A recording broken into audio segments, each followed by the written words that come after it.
Thank you. Thank you so much.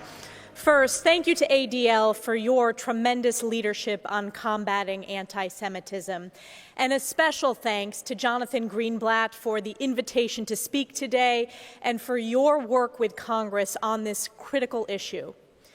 Never again is now. That is the reason we are all here today, to ensure that these words are actually acted upon. On October 7th, and in the 513 days since, we have seen anti-Semitic atrocities that we never thought would happen in our lifetimes, both at home and abroad.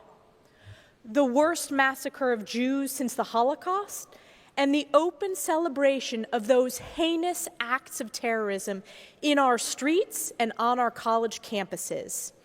Enough is enough. From capitals to campuses, we have watched too many with the power to act do nothing. But there is hope. In the famous words of Holocaust survivor and Jewish advocate Simon Wiesenthal, who dedicated his life to ensuring the horrors of the Holocaust are never forgotten, he said, "For evil to flourish, it only requires good men to do nothing." Under President Trump, America refuses to do nothing. I, as a leader in the United States Congress and the next U.S. ambassador to the United Nations, refuse to do nothing.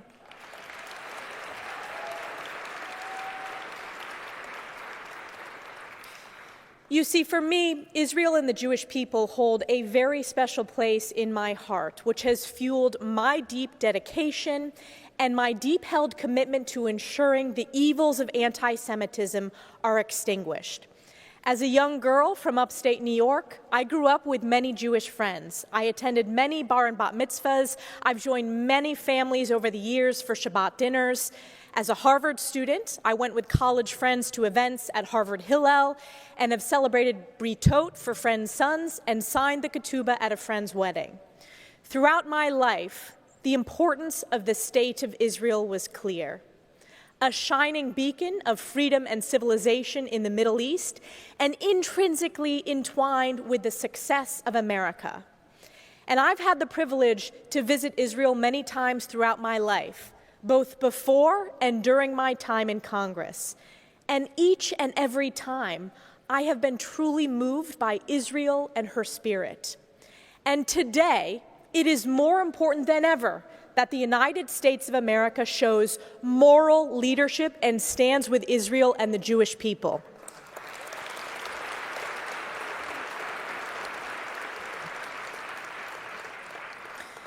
Under President Trump, there will be no daylight when it comes to the United States' support for Israel.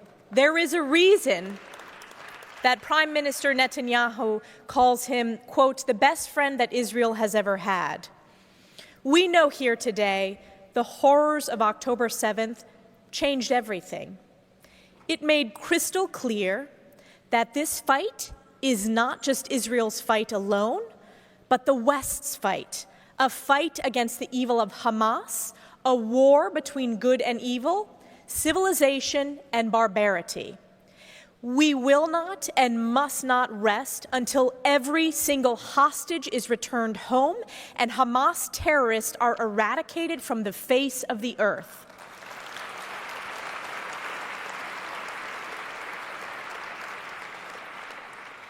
And we must remind ourselves what happened in our own country after this horrific day.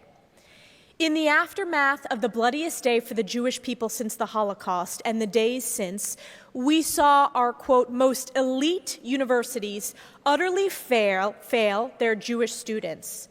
The world saw, in what is now the most viewed congressional testimony in history, with over 1 billion views, we saw the moral rot of America's higher education. And I want to take you directly into that committee room.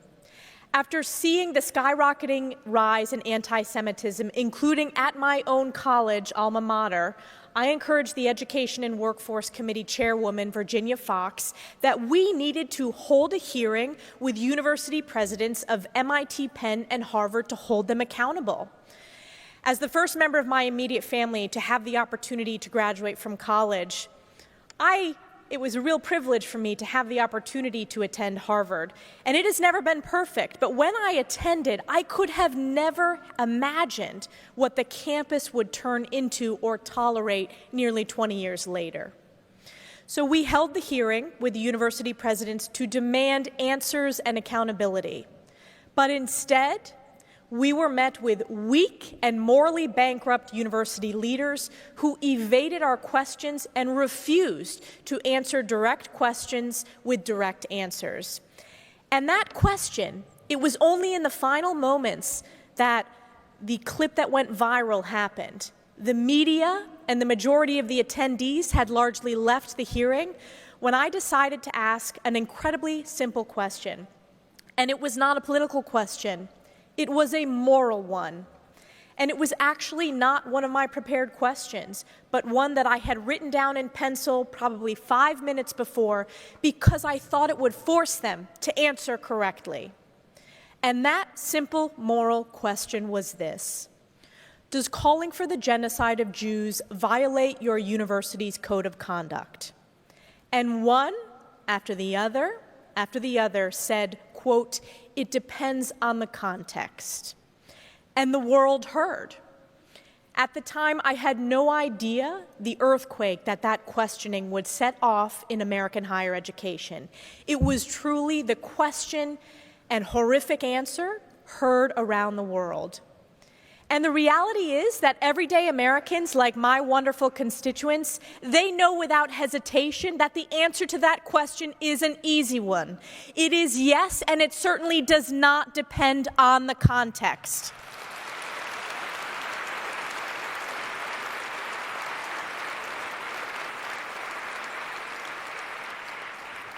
In a matter of weeks and months and additional hearings, university presidents from Harvard, Penn, Columbia, and more were forced to resign, 5 down and so many to go.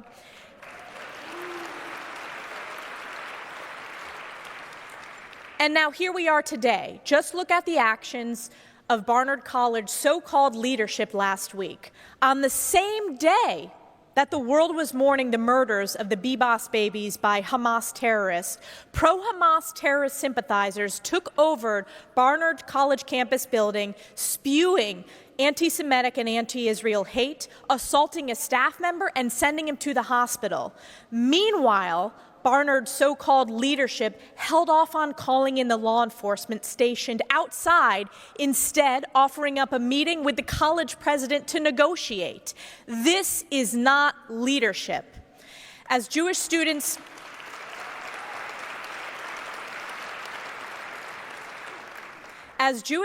at Barnard and colleges and universities around the nation fear for their lives and safety, college leaders continue to pander to the pro-Hamas demands.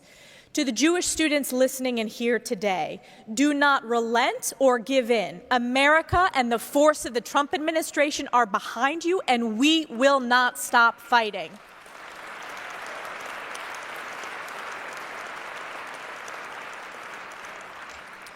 President Trump has made clear the importance of this issue. In his first month in office, he signed a historic executive order to combat anti-Semitism on our campuses and streets using every tool the government has. Any foreign student participating in these anti-Semitic acts must be stripped of their visas and immediately deported.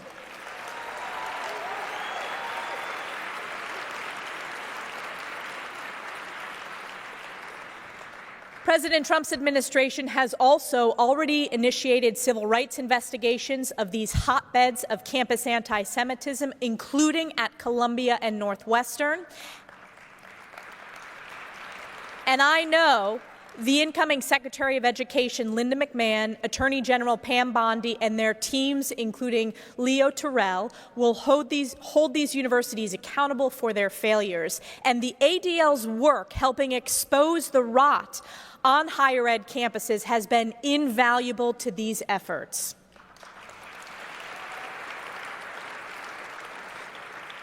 And I am honored to join President Trump in this fight, earning his nomination to serve in his cabinet as the next U.S. ambassador to the United Nations.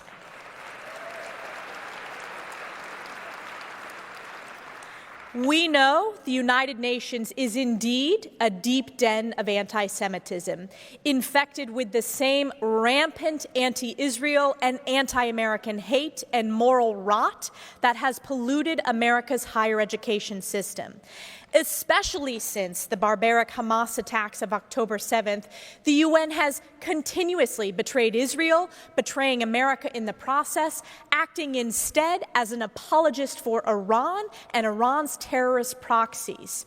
Under President Trump, as United States ambassador to the United Nations, the days of propping up organizations that run counter to our interest are long gone. We will no longer fund terrorism, anti-Semitism, and anti-Israel hate. That stops immediately.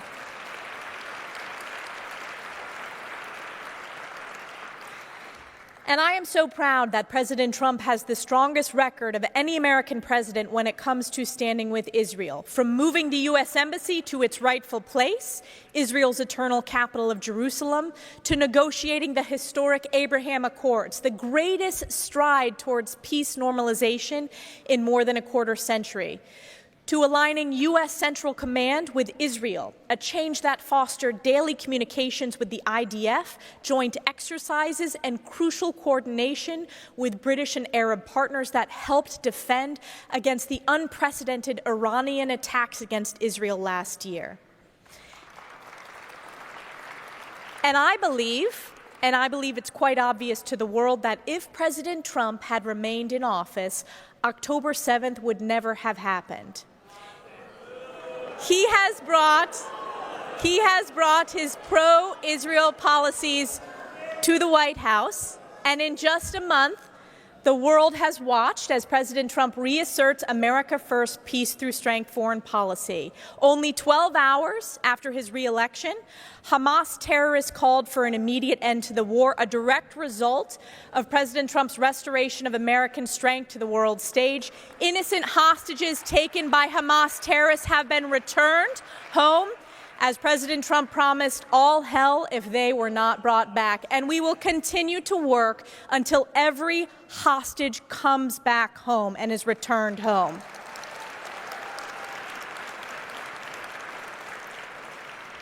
Importantly, we restored maximum pressure on Iran and imposed sanctions on the illegitimate International Criminal Court, which is targeting Israel with anti-Semitic attacks.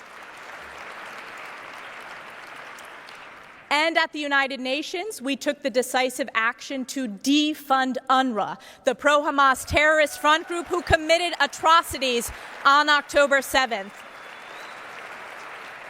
And I can promise you this, that as the United States ambassador to the United Nations, we are not only going to defund UNRWA, we must totally dismantle it.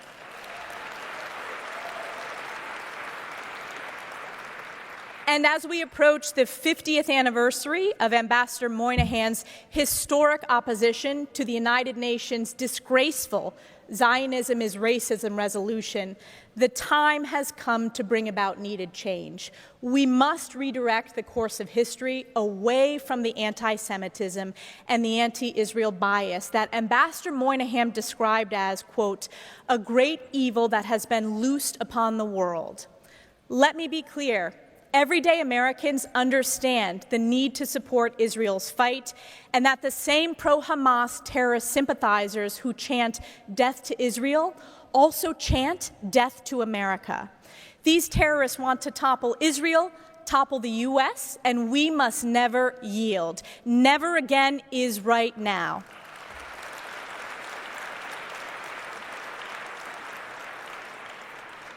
Under President Trump, America will always stand up for the Jewish people, both at home and abroad. Israel has our unequivocal support, and we will not rest until every single hostage is brought home and the Hamas terrorists are eradicated. And together, we must remind the world about the moral imperative of standing with the Jewish people, Israel, and together we will combat the evils of anti-Semitism. We will win this fight for the Jewish people. We will win this fight to save America and stand up for our moral values. We will win this fight for our most precious ally, Israel. And we will and we must win this fight for all of Western civilization and humanity. And my message for Turtle Bay is this: hear me clearly, right here and now. The anti-Semites at the United Nations better buckle up, because I'm coming. The university presidents